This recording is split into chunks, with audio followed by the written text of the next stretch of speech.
The Story of Three Little Pigs, with drawings by Leslie Brooke. Once upon a time, there was an old sow with 3 little pigs, and she had not enough to keep them. She sent them out to seek their fortune. The first that went off met a man with a bundle of straw, and said to him, "Please, man, give me that straw to build me a house," which the man did. And the little pig built a house with it. Presently came along a wolf, and knocked at the door and said, little pig, let me come in." To which the pig answered, "No, no, by the hair of my chinny chin chin." "Then I'll huff, and I'll puff, and I'll blow your house in," said the wolf. So he huffed and puffed, and he blew his house in, and ate up the little pig. The second pig met a man with a bundle of furs, and said, "Please, man, give me that furs to build a house," which the man did. And the pig built this house. Then along came the wolf and said, little pig, let me come in." "No, no, by the hair of my chinny chin chin." "Then I'll huff, and I'll puff, and I'll blow your house in."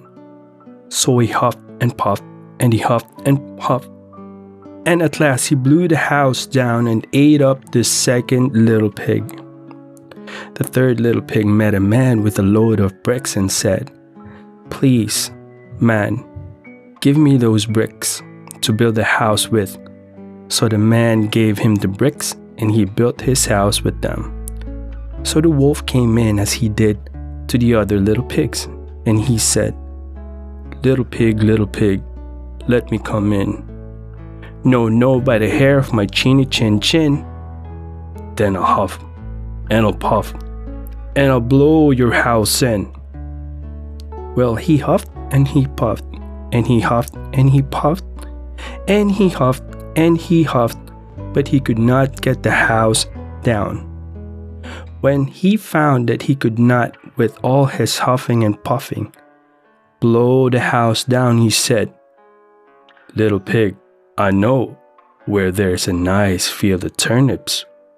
"Where?" said the little pig.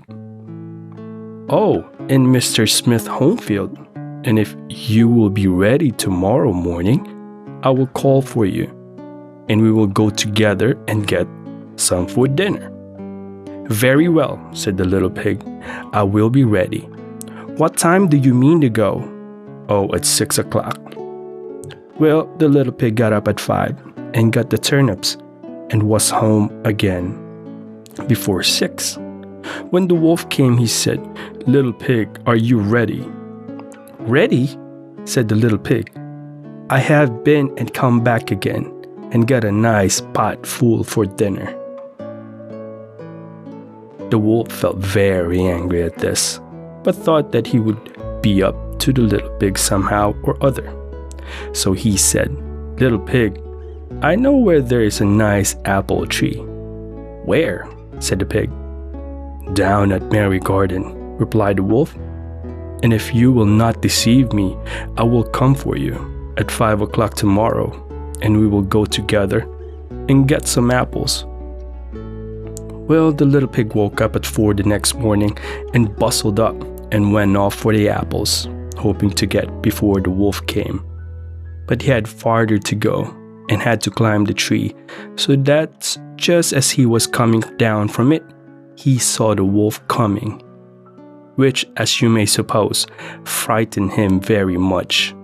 When the wolf came up, he said, "Little pig, what are you here before me? Are there nice apples?" "Yes, very," said the little pig. "I will throw you down one." And it threw it so far that while the wolf was gonna to pick it up, the little pig jumped down and ran home. The next day the wolf came again and said to the little pig, "There is a fair in the town this afternoon. Will you go?" "Oh yes," said the pig, "I will go. What time shall you be ready?" "At 3, said the wolf. So the little pig went off before the time as usual and go to the fair. and bought a butter churn and was on his way home with it when he saw the wolf coming. And he could not tell what to do, so he got into the churn to hide, and in doing so turned it round, and it began to roll and rolled down the hill with the pig inside it, which frightened the wolf so much that he ran home without going to the fair. He went to the little pig's house and told him how frightened he had been by a great round thing which came down the hill past him. Then the little pig said, "Ha! I frightened you, did I? I had been to the fair and bought a butter churn, and when I saw you I got into it and rolled down the hill." Then the wolf was very angry indeed, and declared he would eat up the little pig, and that he would get down the chimney after him. When the little pig saw that he was about, he hung up on the pot full of water, and he made up a blazing fire, and just as the wolf was coming down, took off the cover of the pot, and in fell the wolf. And the little pig put on the cover again, in an instant boiled him up, and ate him for supper, and lived happy ever after. The end.